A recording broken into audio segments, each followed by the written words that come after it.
Equinox Télévision, au-delà de l'image, nous rendons compte.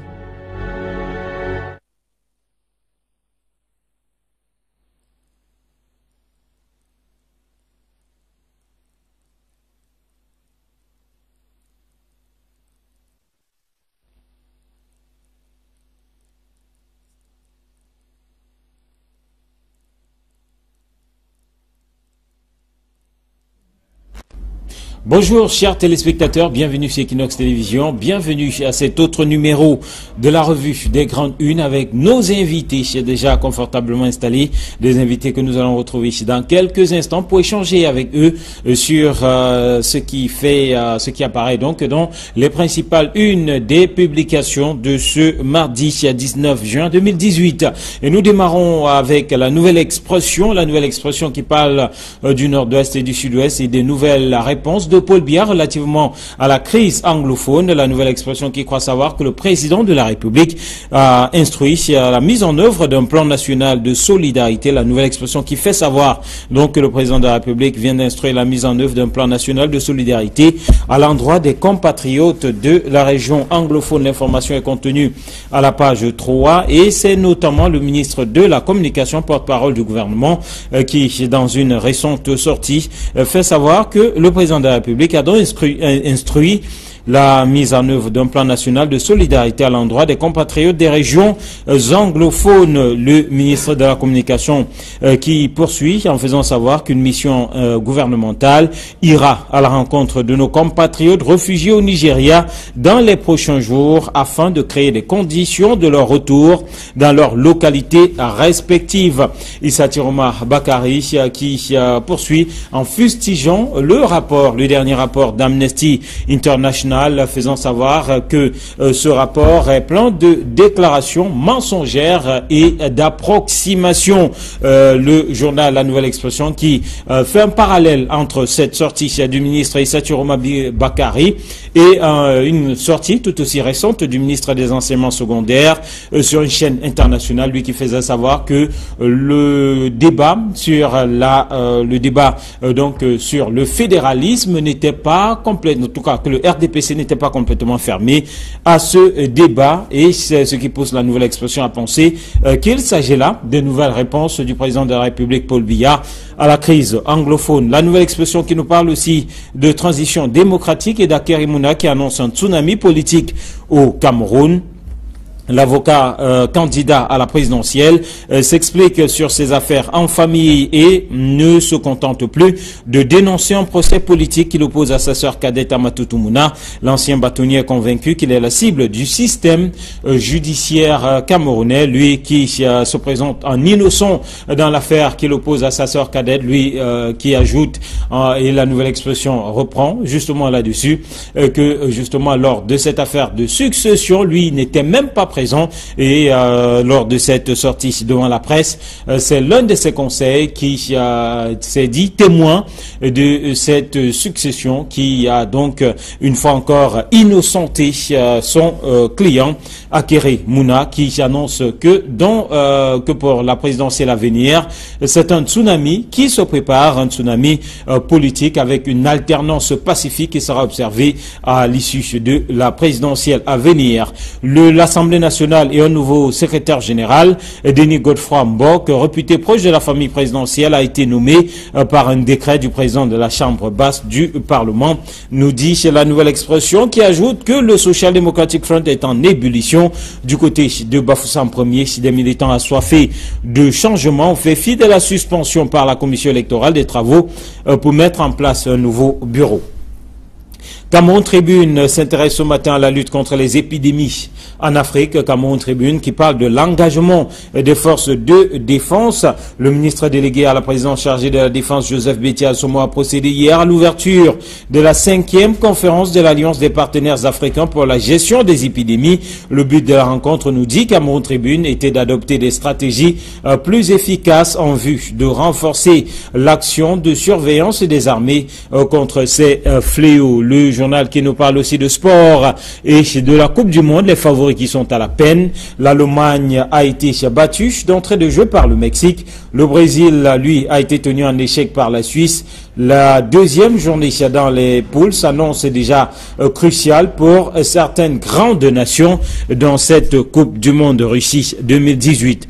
Mutation parle de longévité au pouvoir et les États-Unis en guerre contre les dinosaures. C'est la une de ce journal qui précise que le président américain Donald Trump a nommé un nouveau responsable chargé des affaires africaines au département d'État. Dans sa première intervention devant le Sénat, Tibor Nagy n'a pas été tendre vis-à-vis des leaders qui s'éternisent à la magistrature suprême, ce qui promet des lendemains difficiles à ces derniers. Le jour reste sur la crise anglophone et à titre donc sur le sud-ouest, un camp de sécessionnistes démantelé. L'opération menée par des éléments du bataillon d'intervention rapide a permis la libération de 4 otages, dont le commissaire de police de Mounia, une banlieue de Buea. Des armes ont été également récupérées, nous dit le journal.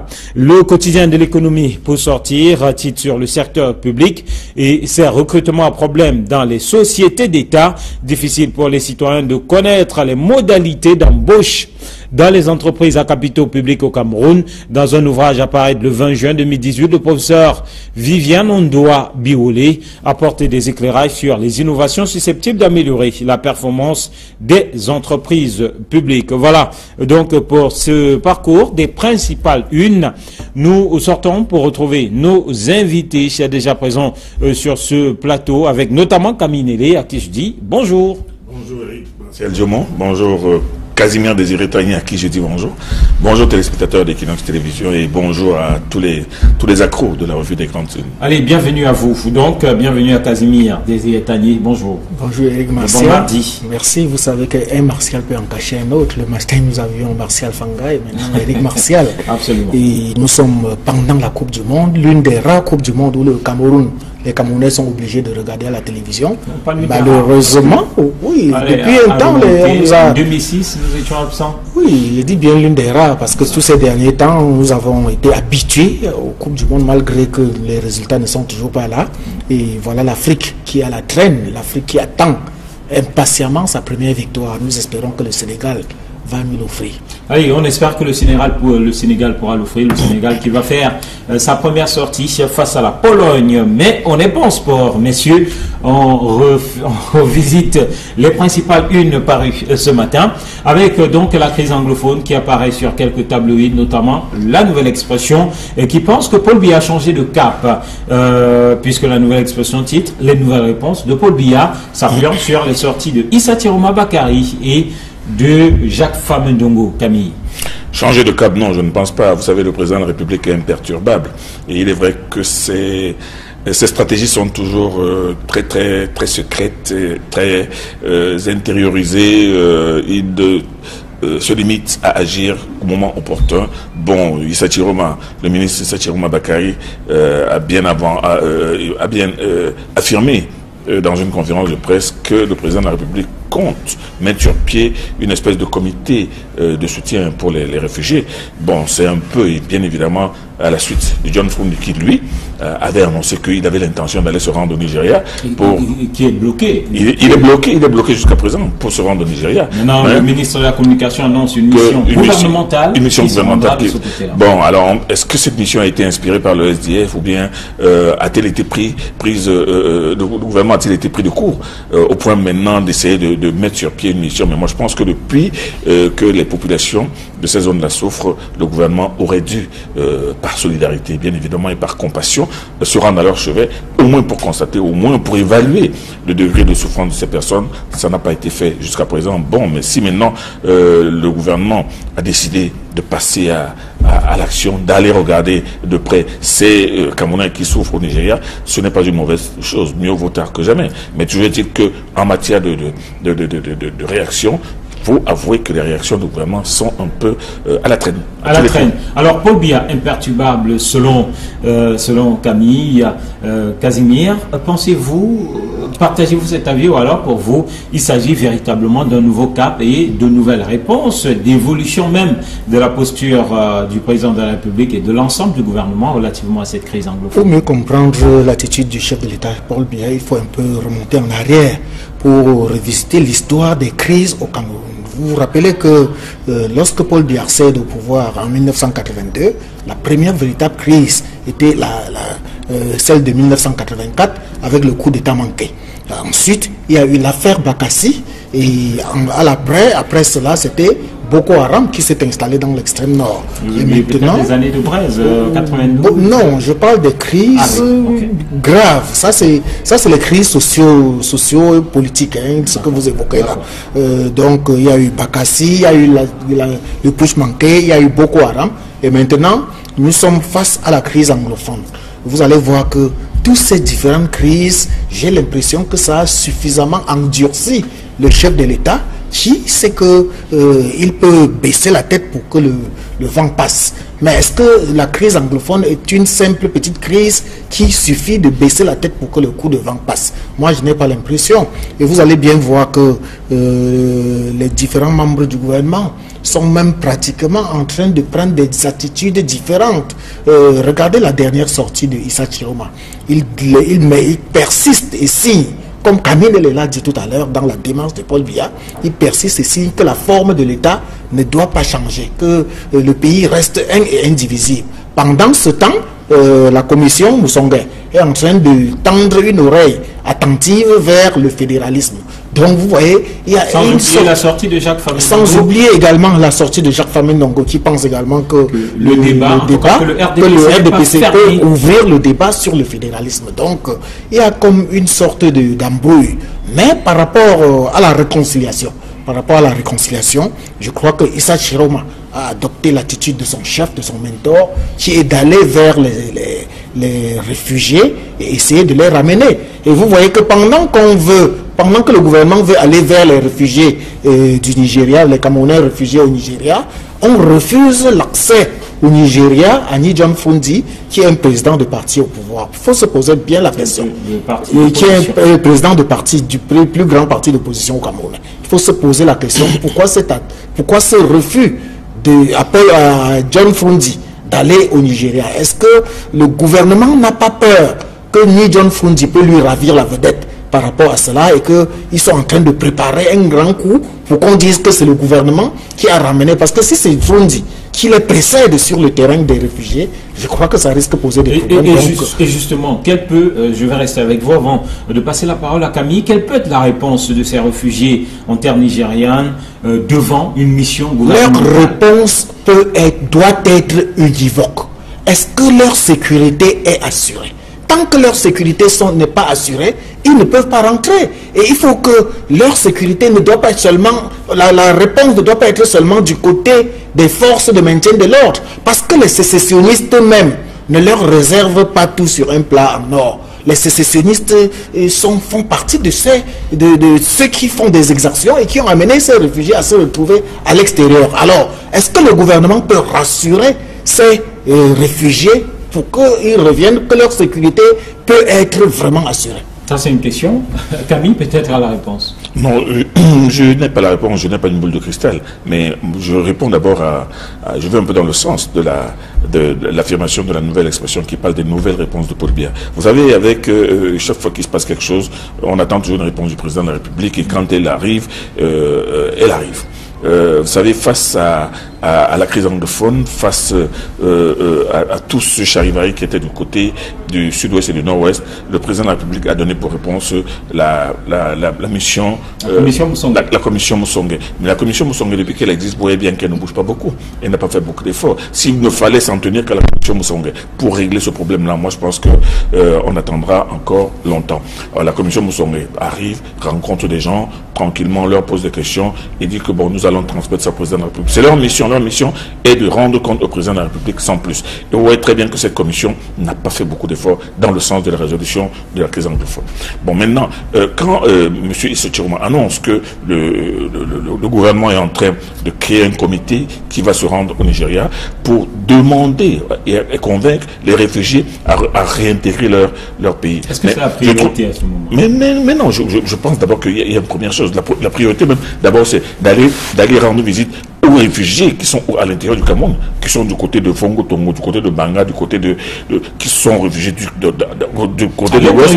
Les déplacés, on va les appeler. On ne les a pas encore vus. Comment est-ce qu'on va d'abord voir ceux qui sont à l'intérieur alors que ceux qui sont à l'intérieur, à l'extérieur, ceux qui sont à l'intérieur, eux-mêmes sont en train de souffrir énormément. Ils ont des problèmes de recasement, ils ont des problèmes quotidiens. On n'a pas encore pensé à aller les voir. D'ailleurs, Equinox Télévision propose dans son 20h de ce soir un grand reportage sur ces réfugiés internes dus à la crise anglophone. Vous voyez donc qu'il fallait d'abord commencer par là. Et maintenant, les déplacés, vous voulez dire? Les déplacés. Oui, mais les déplacés, ce sont des réfugiés. C'est des réfugiés, ils ont quitté leur village. Réfugiés dans leur propre pays. Absolument. Ils le sont devenus aujourd'hui par la force des choses. Je préfère utiliser le mot déplacé. Déplacé. Mais déplacé, quand vous vous déplacez pour aller vous réfugier, là où il y a l'inquiétude, vous êtes un réfugié. Bon, maintenant, on continue. Le débat n'est pas un débat sémantique. On continue. Quand on dit qu'il y a une mission gouvernementale qui va aller au Nigeria pour aller chercher les déplacés, pour les ramener au Cameroun, est-ce qu'au Cameroun, les conditions de leur retour sont-elles assurées? Non, elles ne sont pas assurées. Elles ne seront pas assurées avant longtemps. Et parce que je persiste à dire, et c'est là où j'ai l'impression qu'il y a une sorte de vision tronquée de la situation. Je persiste à dire qu'aujourd'hui, à l'analyse de ce qui se passe sur le terrain, à l'analyse des exactions qui se passent dans les villages, et vous voyez très bien toutes ces vidéos qui passent dans les réseaux sociaux, où l'on voit des jeunes voyous qui tiennent des armes, qui disent que non, nous on tient ceci, qui bat les routes et tout ça, on ne sent pas la motivation de la sécession. Ils disent que oui, nous voulons la liberté. La liberté, c'est en chassant les gens, en tirant sur les gens, en séquestrant les gens, en kidnappant des gens. On peut se poser des questions. Et moi, j'ai peur qu'au Cameroun, elles sont en train de se constituer des bandes armées éparses, chacune qui va régner sur son petit territoire, qui va kidnapper qui il veut, qui va prendre l'argent à qui il veut. Vous avez vu tout récemment, il y a une équipe de football qui a été arrêtée en pleine route, dépouillée des téléphones et de l'argent et qui a été sauvée par le retour des autres. Ça veut dire quoi? Ça veut dire que ce sont des pillards de plus en plus. Ce ne sont pas des gens qui peuvent... Des fondamentalistes. Des fondamentalistes, mais qui ne peuvent se réfugier. Ce ne sont pas des fondamentalistes. Non, c'est beaucoup plus des pillards aujourd'hui. Et c'est les bandes armées qui sont... Et c'est là ce côté assez dangereux et dramatique qui fait que pendant que vous parlez de sécessionnistes, donc de gens qui se battent pour une guerre, entre guillemets, ou une guerre entre guillemets de libération, vous voyez plutôt des gens sommairement armés qui prennent les villages en otage et qui tuent les gens et tout cela. Et c'est pour cela que je dis que tant que la situation ne sera pas réglée sur le terrain, les populations ne pourront jamais revenir parce que les populations ont beaucoup plus peur des bandes armées que de l'armée en elle-même. Alors, le journal Le Jour, lui, parle de ce camp de sécessionnistes démantelé dans la région du sud-ouest, non loin de Mounia. Le Jour qui présente donc cette belle victoire des éléments du bataillon d'intervention rapide. Alors, pour répondre, c'est une sorte de réponse à ce que disait tout à l'heure Camille, l'armée qui se bat et qui, justement, dans cette opération de démantèlement, a réussi à libérer le commissaire de Mounia et plusieurs autres otages qui étaient détenus par ces sécessionnistes. Oui, nous tirons un coup de chapeau à l'armée camerounaise qui a réussi à démanteler ce camp de sécessionnistes. Mais l'existence de ce camp démontre justement à suffisance que les sécessionnistes ont encore du chemin. Ils ont encore des beaux jours devant eux.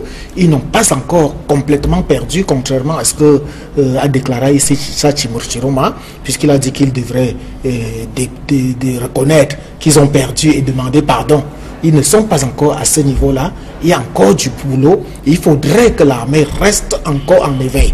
D'ailleurs, à l'heure où nous faisons cette émission, le sud-ouest est pratiquement coupé des autres régions au niveau de Moulouka où on ne peut ni accéder ni revenir de ce côté-là. Donc, c'est encore une situation très sérieuse et il faudrait même que... C'est incroyable que dans un pays, quelques poignées de sécessionnistes, avec tout ce qu'on a comme armada d'armées et militaires, d'armées de terre, d'armées de l'air et marine, tout ce qu'on a, une petite poignée de sécessionnistes réussit à couper toute une ville en deux, à couper Mouyouka, à couper la région du sud-ouest en deux, alors que même par l'armée de l'air, on pouvait facilement agir et puis les neutraliser. Moi, ça me surprend un tout petit peu. Ça veut dire que ces sécessionnistes-là sont suffisamment armés. Il faut se demander qui les arme. Parce qu'il a même été démontré qu'il y a des États, il y a des pays à l'extérieur, il y a des pays occidentaux qui seraient en train de leur donner et des munitions et les moyens financiers et la nutrition et tout ce qu'il faut pour qu'ils tiennent tête et qu'ils continuent à faire... Casimir, quand vous dites qu'ils sont suffisamment armés, vous n'avez qu'à faire l'inventaire des armes que l'on retrouve sur eux. Ce sont des fusils de chasse, ce sont des fusils à pompe. Donc c'est des armes très très légères. Bon, quelques AK-47 de temps en temps, mais ce qui ne l'empêche pas d'être nuisible. Non, même avec des machettes et des machettes, même avec des machettes on peut être nuisible. Mais ce que je dis, c'est que quand on dit suffisamment armés, ces gens ont un armement sommaire. Ils n'ont pas l'armement sophistiqué qui puisse leur permettre de tenir valablement tête à une armée aussi bien organisée que celle du Cameroun. Mais le problème, c'est leur capacité de nuisance. C'est cette guérilla qui fait qu'ils frappent, ils disparaissent, ils coupent un village, ils coupent des routes, ils prennent les voies. C'est ça qui ils sont en permanence là depuis 3 jours. Ils ont coupé Mourouka en 2. Alors, messieurs, on va évoluer avec... Mutation qui nous parle du nouveau Monsieur Afrique du département d'État américain, Monsieur Nagy, qui a été donc nommé par Donald Trump, qui dans son premier discours devant le Sénat clairement était assez dur avec ses leaders qui s'éternisent au pouvoir en Afrique. Alors certains prennent cela et placent quelque peu dans le sillage de la sortie de l'ambassadeur des États-Unis au Cameroun, Donald Trump, qui choisit visiblement d'aller en guerre, Casimir, contre ces chefs d'État qui s'éternisent au pouvoir. Le nouveau secrétaire d'État américain chargé des affaires africaines, Tibor Nagy, il faut l'appeler par son nom, n'implémente que la politique américaine. Et ça, c'est ce que les Camerounais devraient savoir. Et dans l'ensemble, chaque pays met à des responsabilités des personnes qui peuvent impulser leur désiderata. Seulement qu'on a l'impression que le ton semble de plus en plus dur avec Trump, Donald, qui lui-même, en tout cas, on le connaît. Donald Trump, dès qu'il a accédé au pouvoir aux États-Unis, a annoncé le ton. Il ne veut plus des présidents qui restent éternellement au pouvoir. Et il a manifesté dernièrement par son ambassadeur, l'ambassadeur des États-Unis à Yaoundé, au Cameroun, qui expressément, après une sortie, une audience qui s'est passée de manière très discrète, où il n'était pas obligé de sortir, raconter qu'est-ce qui s'est passé entre lui et le chef d'État. Donc s'il l'a fait, ça veut dire quelque chose, ça veut dire ce que ça veut dire. Et donc le nouveau secrétaire d'État qui vient d'être nommé, vraiment, ça ne nous surprend pas. D'ailleurs, on connaît son discours avant, et c'est pour cela qu'il est là. Il est là. Il a été ambassadeur. Alors, maintenant, la question est de savoir, 2 questions. Est-ce qu'il peut réussir? Est-ce qu'il peut réussir là où d'autres ont échoué, parce qu'il faut rappeler que depuis que le Cameroun, depuis que Paul Biya est aux affaires, les ambassadeurs américains au Cameroun n'ont jamais été tendres envers lui, envers le chef d'État camerounais, mais ils n'ont jamais réussi. Ça, c'est la première chose. La deuxième chose, est-ce que ce sont les Américains qui doivent venir ici au Cameroun et en Afrique nous imposer des chefs d'État? Je crois que chaque pays ou bien chaque État a le président qu'il mérite. Ce sont les nations. Une chose et son contraire. Oui. Il faut bien le comprendre. Chaque État a le président qu'il mérite. Chaque État choisit, ce sont les populations de ces États-là qui choisissent leur chef d'État et ils ne peuvent pas aller choisir, ils ne peuvent pas suivre exactement ce que veulent les Américains. Alors, on peut donc dire, au regard de tout ceci, que monsieur le nouveau secrétaire d'État au département américain en charge de l'Afrique, est parti, voilà, pour être dans la lignée des autres, c'est-à-dire on fait de gros discours, mais matériellement rien ne suit. Non, ce n'est pas une question de lignée. Moi, je pense qu'il faut que nous mettions en tête la logique des États-Unis. La logique des États-Unis. Vous savez, les États-Unis ont été constitués par des personnes qui venaient d'Europe, qui avaient fui la monarchie. Toutes les monarchies, tous ceux qui sont partis de l'Europe pour aller s'installer en Amérique avaient fui le Nouveau Monde. Il avait appelé le Nouveau Monde. Et quand ils ont mis en place des structures de la création d'un État, les pères fondateurs des États-Unis, Washington, Jefferson, Smith et les autres, ils ont dit, bon, maintenant qu'on peut être président, il faut que nous démissions. Nous ne devons pas mettre une autre monarchie en place alors que nous fuyons des monarchies. Le premier président, George Washington, a fait un mandat. Au deuxième mandat, il a dit que je pense qu'en 2 mandats, j'ai eu le temps de donner tout ce que je pouvais, donc quelqu'un d'autre. C'est comme ça que Jefferson a été nommé le deuxième président. Il a été inscrit dans leur constitution qu'aucun président ne fera jamais 2 mandats. Et depuis lors, jusqu'à aujourd'hui, 2 mandats. Bon, c'est une logique qui fait qu'il n'y a pas de problème. Même si vous êtes le président le plus populaire comme Obama l'a été, vous ne pouvez pas faire plus de 2 mandats.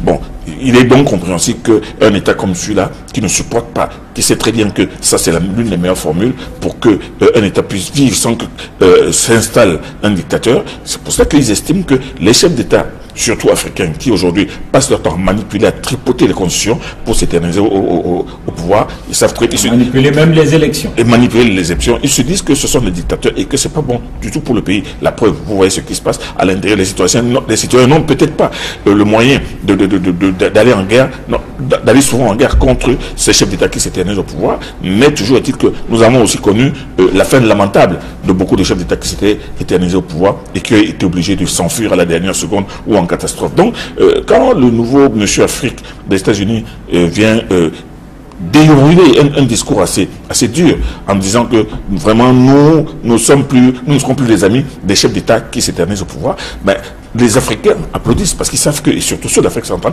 ils savent que c'est l'apanage de nos chefs d'État. Mais qu'est-ce que vous voulez? Casimir a dit, et beaucoup de gens pensent que les États-Unis ne doivent pas venir nous imposer un président. C'est nous-mêmes qui devons nous choisir nos présidents. Mais quand il dit que le Cameroun a le président qu'il mérite, bon, moi, je pense que il faudrait voir. Mais seulement, aujourd'hui, ce n'est pas la première fois que les États-Unis, ou même d'autres gouvernements, demandent à M. Paul Biya de donner la possibilité à l'alternance, hein, pas en l'envoyant à la porte, mais de donner la possibilité à l'alternance. Or, il aura 100 ans dans 15 ans. Bon, s'il ne pense pas encore à partir, c'est ça qui rend un peu nos amis sceptiques. Et surtout, ils se demandent, ils sont en train de se dire que pendant qu'il est là, quelles sont les garanties pour une alternance, au cas où subitement il y aurait vacance de pouvoir? Parce que le problème est le plus grand, c'est là le plus grand nœud. S'il y a subitement vacance à la tête de l'État, que pourrait-il se passer? Donc c'est ça qui... C'est l'équation en mille inconnus. Ils ne veulent justement pas qu'il y ait un inconnu, un saut dans l'inconnu. Pour sortir. Camille, je voudrais qu'on se comprenne bien. Ce n'est pas les Occidentaux qui doivent nous donner des leçons. Vous croyez que nous-mêmes, les Camerounais, nous sommes très fiers d'avoir un président qui reste ad vitam aeternam. C'est ce qu'il dit. Nous pouvons également faire partie, Paul Biya, si nous le voulons. Il s'agit d'aller aux urnes, il s'agit de voter. Ce n'est que par les urnes. Vous allez voter en novembre. Alors, en octobre. Alors, pour sortir, messieurs, ce sujet, cette sortie d'Akere Mouna qui annonce un tsunami politique. Justement, puisque vous avez parlé de vote. Ben, il annonce un tsunami politique, il n'est pas interdit de rêver, mais toujours est-il que l'élection est en marche, plein de candidats s'annoncent déjà, on verra bien qui va gagner, aucun de nous n'a la boule de cristal, mais on connaît tout de même à quel niveau le système électoral est corseté au Cameroun. Mais toujours est-il que moi, ce n'est pas l'annonce d'Akere Mouna sur le tsunami politique qui m'intéresse. C'est surtout cette obsession qu'ont les journaux aujourd'hui à jeter un coup d'œil dans le problème de la succession des enfants de Salomon Mouna Tandeng. Moi, je pense que c'est un problème de famille qu'on les laisse s'étriper. Et vous savez, les successions, c'est toujours des choses... Il a fait une sortie médiatique au cours de laquelle il s'est expliqué justement sur ces affaires de famille, en faisant savoir qu'il était innocent par rapport à... Innocent ou pas innocent. Moi, je pense que personne n'est obligé de rester dans l'indivision. Si Mme Mama Toutou avait sorti de l'indivision, elle a le droit de sortir et de prendre sa part. Et maintenant, de demander aussi des comptes. Parce que depuis que Solomon Tandeng Mouna est mort, il y a eu des administrateurs de la succession. Elle veut savoir comment ça s'est passé, ce qu'elle a eu, ce qu'elle n'a pas eu, et ce qu'elle doit avoir en contrepartie. Moi, je pense que c'est très normal. C'est la sortie de Akere Mouna qui me surprend justement, parce que avocat international, comme on le connaît, ancien bâtonnier de l'ordre des avocats, très brillant avocat que nous connaissons, au lieu de dérouler ses arguments au niveau de la justice, il préfère aller dans les médias. Et vous allez bien voir qu'est-ce qu'il dit dans les médias.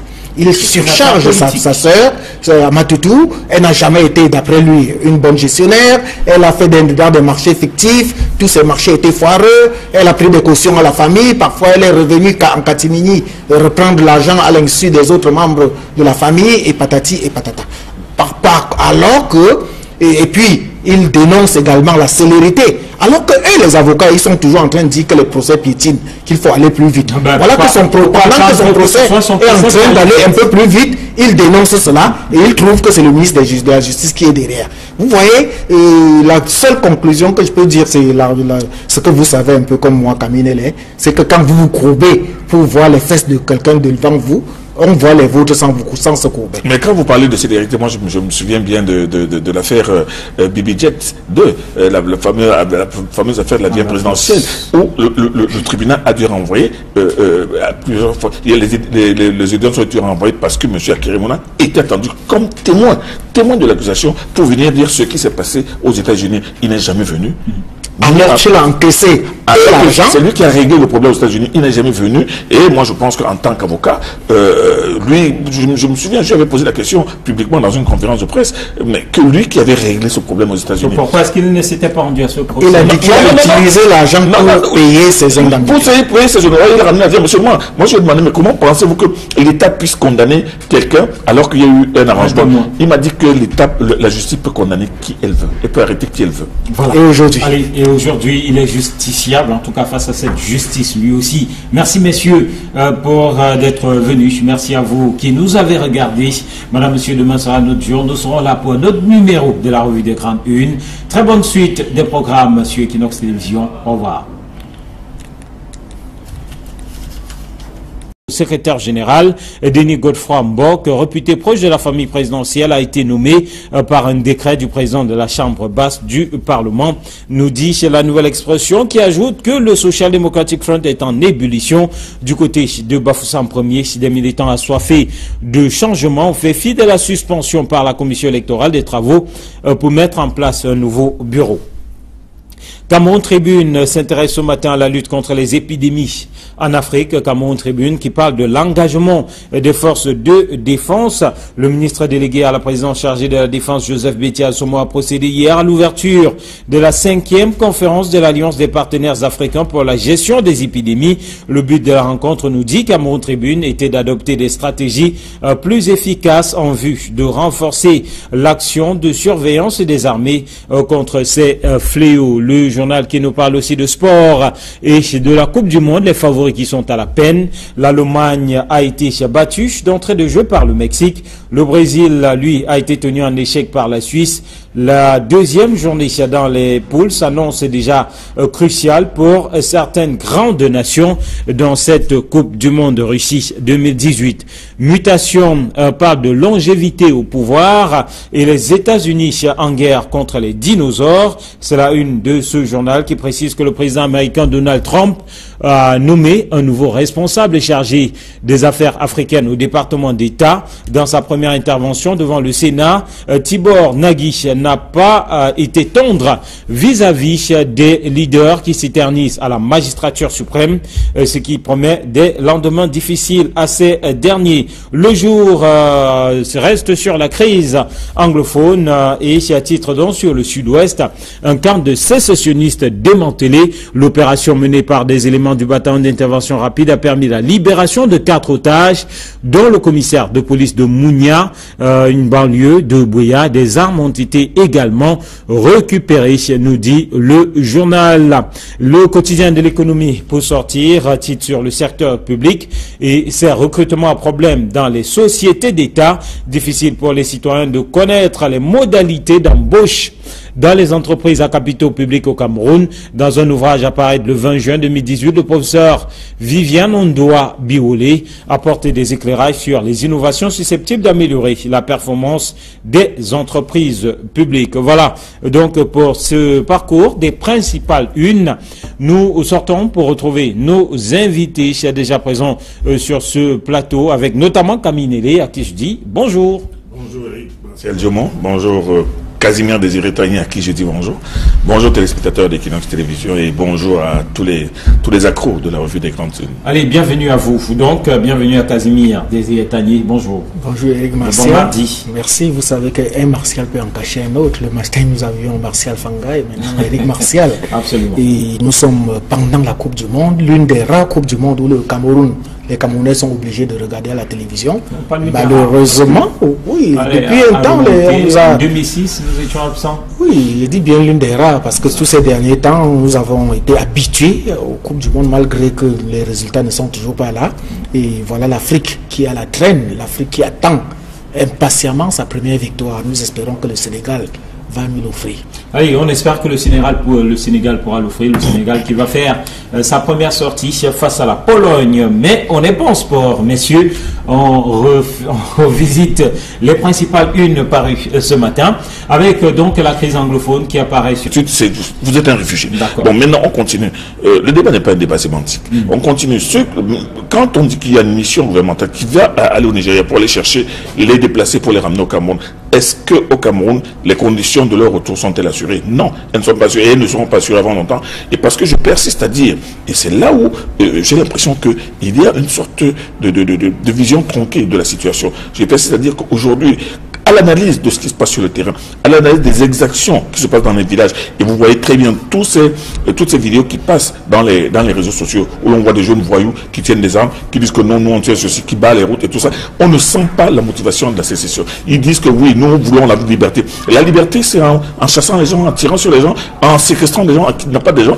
On peut se poser des questions. Et moi, j'ai peur qu'au Cameroun, elles sont en train de se constituer des bandes armées éparses, chacune qui va régner sur son petit territoire, qui va kidnapper qui il veut, qui va prendre l'argent à qui il veut. Vous avez vu tout récemment, il y a une équipe de football qui a été arrêtée en pleine route, dépouillée des téléphones et de l'argent et qui a été sauvée par le retour des autres. Ça veut dire quoi? Ça veut dire que ce sont des pillards de plus en plus. Ce ne sont pas des gens qui peuvent... Des fondamentalistes.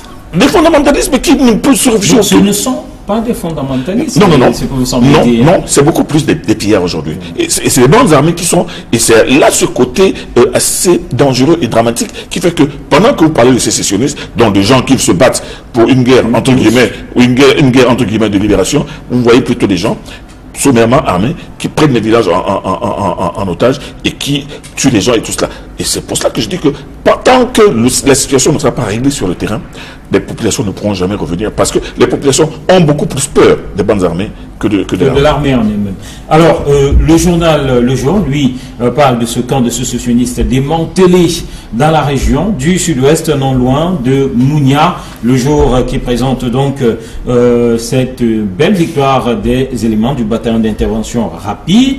Alors, pour répondre, c'est une sorte de réponse à ce que disait tout à l'heure Camille, l'armée qui se bat et qui, justement, dans cette opération de démantèlement, a réussi à libérer le commissaire de Mounia et plusieurs autres otages qui étaient détenus par ces sécessionnistes. Oui, nous tirons un coup de chapeau à l'armée camerounaise qui a réussi à démanteler ce camp de sécessionnistes. Mais l'existence de ce camp démontre justement à suffisance que les sécessionnistes ont encore du chemin. Ils ont encore des beaux jours devant eux. Ils n'ont pas encore complètement perdu, contrairement à ce que a déclaré ici Timur Chiroma, puisqu'il a dit qu'il devrait reconnaître qu'ils ont perdu et demander pardon. Ils ne sont pas encore à ce niveau-là. Il y a encore du boulot. Il faudrait que l'armée reste encore en éveil. D'ailleurs, à l'heure où nous faisons cette émission, le sud-ouest est pratiquement coupé des autres régions au niveau de Moulouka où on ne peut ni accéder ni revenir de ce côté-là. Donc, c'est encore une situation très sérieuse et il faudrait même que... C'est incroyable que dans un pays, quelques poignées de sécessionnistes, avec tout ce qu'on a comme armada d'armées et militaires, d'armées de terre, d'armées de l'air et marine, tout ce qu'on a, une petite poignée de sécessionnistes réussit à couper toute une ville en deux, à couper Mouyouka, à couper la région du sud-ouest en deux, alors que même par l'armée de l'air, on pouvait facilement agir et puis les neutraliser. Moi, ça me surprend un tout petit peu. Ça veut dire que ces sécessionnistes-là sont suffisamment armés. Il faut se demander qui les arme, parce qu'il a même été démontré.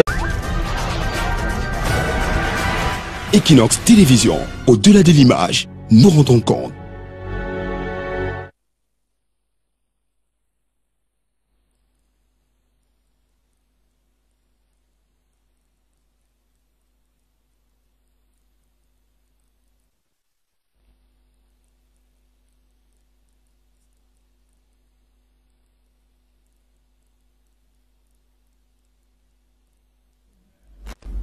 Bonjour chers téléspectateurs, bienvenue chez Equinox Télévision, bienvenue à cet autre numéro de la revue des Grandes Unes avec nos invités déjà confortablement installés, des invités que nous allons retrouver ici dans quelques instants pour échanger avec eux sur ce qui apparaît donc dans les principales unes des publications de ce mardi 19 juin 2018. Et nous démarrons avec la Nouvelle Expression qui parle du nord-ouest et du sud-ouest et des nouvelles réponses de Paul Biya relativement à la crise anglophone. La Nouvelle Expression qui croit savoir que le président de la République a instruit la mise en œuvre d'un plan national de solidarité. La Nouvelle Expression qui fait savoir donc que le président de la République vient d'instruire la mise en œuvre d'un plan national de solidarité à l'endroit des compatriotes de la région anglophone. L'information est contenue à la page 3 et c'est notamment le ministre de la Communication, porte-parole du gouvernement, qui dans une récente sortie fait savoir que le président de la République a donc instruit la mise en œuvre d'un plan national de solidarité à l'endroit des compatriotes des régions anglophones. Le ministre de la Communication qui poursuit en faisant savoir qu'une mission gouvernementale ira à la rencontre de nos compatriotes réfugiés au Nigeria dans les prochains jours afin de créer les conditions de leur retour dans leurs localités respectives. Issa Chiroma Bakari qui poursuit en fustigeant le dernier rapport d'Amnesty International, faisant savoir que ce rapport est plein de déclarations mensongères et d'approximations. Le journal La Nouvelle Expression qui fait un parallèle entre cette sortie du ministre Issa Chiroma Bakari et une sortie tout aussi récente du ministre des Enseignements secondaires sur une chaîne internationale, lui qui faisait savoir que le débat sur sur le fédéralisme n'était pas complet, en tout cas que le RDPC n'était pas complètement fermé à ce débat, et c'est ce qui pousse La Nouvelle Expression à penser qu'il s'agit là des nouvelles réponses du président de la République Paul Biya à la crise anglophone. La Nouvelle Expression qui nous parle aussi de transition démocratique et d'Akeri Mouna qui annonce un tsunami politique au Cameroun. L'avocat candidat à la présidentielle s'explique sur ses affaires en famille et ne se contente plus de dénoncer un procès politique qu'il oppose à sa sœur cadette Amatoutou Mouna. L'ancien bâtonnier est convaincu qu'il est la cible du système judiciaire camerounais, lui qui se présente en innocent dans l'affaire qu'il oppose à sa sœur cadette, lui qui ajoute, et La Nouvelle Expression reprend justement là-dessus, que justement lors de cette affaire de succession, lui n'était même pas présent et lors de cette sortie devant la presse, c'est l'un de ses conseils qui s'est dit témoin de cette succession qui a donc une fois encore innocenté son client Akeri Mouna, qui annonce que pour la présidentielle à venir, c'est un tsunami qui se prépare, un tsunami politique avec une alternance pacifique qui sera observée à l'issue de la présidentielle à venir. L'Assemblée nationale et un nouveau sur quelques tabloïds, notamment La Nouvelle Expression, qui pense que Paul Biya a changé de cap, puisque La Nouvelle Expression titre les nouvelles réponses de Paul Biya, s'appuyant sur les sorties de Issa Chiroma Bakari et de Jacques Famendongo. Camille. Changer de cap, non, je ne pense pas. Vous savez, le président de la République est imperturbable. Et il est vrai que ces stratégies sont toujours très secrètes, très intériorisées. Se limite à agir au moment opportun. Bon, le ministre Issa Chiroma Bakari a bien affirmé dans une conférence de presse que le président de la République compte mettre sur pied une espèce de comité de soutien pour les réfugiés.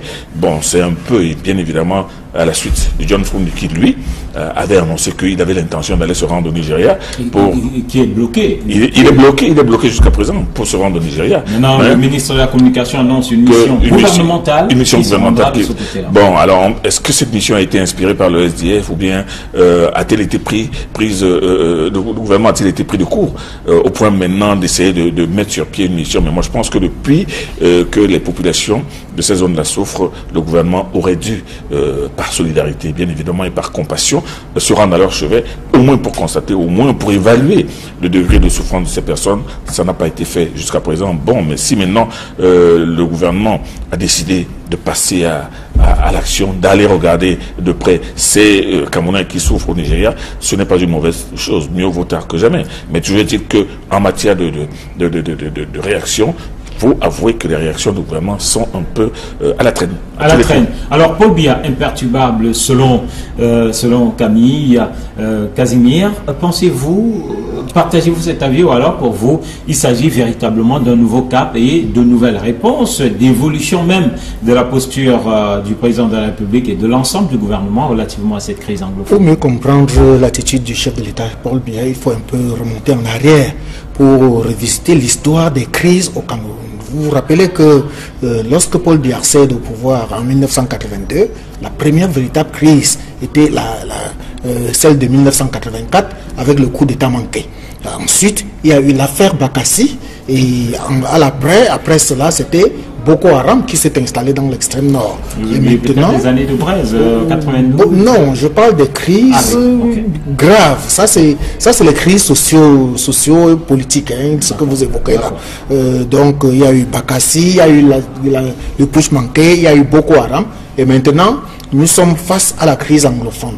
Vous allez voir que toutes ces différentes crises, j'ai l'impression que ça a suffisamment endurci le chef de l'État qui sait qu'il peut baisser la tête pour que le vent passe. Mais est-ce que la crise anglophone est une simple petite crise qui suffit de baisser la tête pour que le coup de vent passe? Moi, je n'ai pas l'impression. Et vous allez bien voir que les différents membres du gouvernement sont même pratiquement en train de prendre des attitudes différentes. Regardez la dernière sortie de Issa Chiroma. Il persiste et signe, comme Camille l'a dit tout à l'heure dans la démarche de Paul Biya, il persiste et signe que la forme de l'État ne doit pas changer, que le pays reste un et indivisible. Pendant ce temps, la commission Moussongué est en train de tendre une oreille attentive vers le fédéralisme. Donc vous voyez, il y a la sortie de Jacques Famine. Sans oublier également la sortie de Jacques Famine Ndongo qui pense également que le RDPC peut ouvrir le débat sur le fédéralisme. Donc il y a comme une sorte d'embrouille. Mais par rapport à la réconciliation, je crois que Issa Chiroma a adopté l'attitude de son chef, de son mentor, qui est d'aller vers les réfugiés et essayer de les ramener. Et vous voyez que pendant que le gouvernement veut aller vers les réfugiés du Nigeria, les Camerounais réfugiés au Nigeria, on refuse l'accès au Nigeria à Nidjam Fundi, qui est un président de parti au pouvoir. Il faut se poser bien la question. Qui est un président de parti, du plus grand parti d'opposition au Cameroun. Il faut se poser la question, pourquoi ce refus d'appel à John Fundi d'aller au Nigeria? Est-ce que le gouvernement n'a pas peur que Nidjam Fundi peut lui ravir la vedette par rapport à cela et qu'ils sont en train de préparer un grand coup pour qu'on dise que c'est le gouvernement qui a ramené? Parce que si c'est Fundi qui les précède sur le terrain des réfugiés, je crois que ça risque de poser des problèmes. Et justement, je vais rester avec vous avant de passer la parole à Camille, quelle peut être la réponse de ces réfugiés en terre nigériane devant une mission gouvernementale? Leur réponse doit être univoque. Est-ce que leur sécurité est assurée? Tant que leur sécurité n'est pas assurée, ils ne peuvent pas rentrer. Et il faut que leur sécurité ne doit pas être seulement, la réponse ne doit pas être seulement du côté des forces de maintien de l'ordre. Parce que les sécessionnistes eux-mêmes ne leur réservent pas tout sur un plat en or. Les sécessionnistes font partie de ceux qui font des exactions et qui ont amené ces réfugiés à se retrouver à l'extérieur. Alors, est-ce que le gouvernement peut rassurer ces réfugiés pour qu'ils reviennent, que leur sécurité peut être vraiment assurée? Ça, c'est une question. Camille, peut-être à la réponse. Non, je n'ai pas la réponse, je n'ai pas une boule de cristal. Mais je réponds d'abord je vais un peu dans le sens de l'affirmation de la nouvelle expression qui parle des nouvelles réponses de Paul Biya. Vous savez, avec chaque fois qu'il se passe quelque chose, on attend toujours une réponse du président de la République et quand elle arrive, elle arrive. Vous savez, face à à la crise anglophone, face à tout ce charivari qui était du côté du sud-ouest et du nord-ouest, le président de la République a donné pour réponse la mission, la commission Moussongue. Mais la commission Moussongue, depuis qu'elle existe, vous voyez bien qu'elle ne bouge pas beaucoup. Elle n'a pas fait beaucoup d'efforts. S'il ne fallait s'en tenir qu'à la commission Moussongue pour régler ce problème-là, moi je pense que on attendra encore longtemps. Alors, la commission Moussongue arrive, rencontre des gens, tranquillement, leur pose des questions et dit que bon, nous allons transmettre ça au président de la République. C'est leur mission. Leur mission est de rendre compte au président de la République sans plus. Et vous voyez très bien que cette commission n'a pas fait beaucoup d'efforts dans le sens de la résolution de la crise anglophone. Bon, maintenant, quand M. Issa Chiroma annonce que le gouvernement est en train de créer un comité qui va se rendre au Nigeria pour demander et convaincre les réfugiés à réintégrer leur pays. Est-ce que c'est la priorité à ce moment? Mais non, je pense d'abord qu'il y a une première chose. La priorité même, d'abord, c'est d'aller rendre visite aux réfugiés qui sont à l'intérieur du Cameroun, qui sont du côté de Fongo Tongo, du côté de Banga, du côté qui sont réfugiés du côté de l'Ouest. Les déplacés, on va les appeler. On ne les a pas encore vus. Comment est-ce qu'on va d'abord voir ceux qui sont à l'intérieur alors que ceux qui sont à l'intérieur, à l'extérieur, ceux qui sont à l'intérieur, eux-mêmes sont en train de souffrir énormément. Ils ont des problèmes de recasement, ils ont des problèmes quotidiens. On n'a pas encore pensé à aller les voir. D'ailleurs, Equinox Télévision propose dans son 20h de ce soir un grand reportage sur ces réfugiés internes dus à la crise anglophone. Vous voyez donc qu'il fallait d'abord commencer par là. Et maintenant, les déplacés, vous voulez dire? Les déplacés. Oui, mais les déplacés, ce sont des réfugiés. C'est des réfugiés, ils ont quitté leur village. Réfugiés dans leur propre pays. Absolument. Ils le sont devenus aujourd'hui par la force des choses. Je préfère utiliser le mot déplacé. Déplacés. Mais déplacés, quand vous vous déplacez pour aller vous réfugier là où il y a la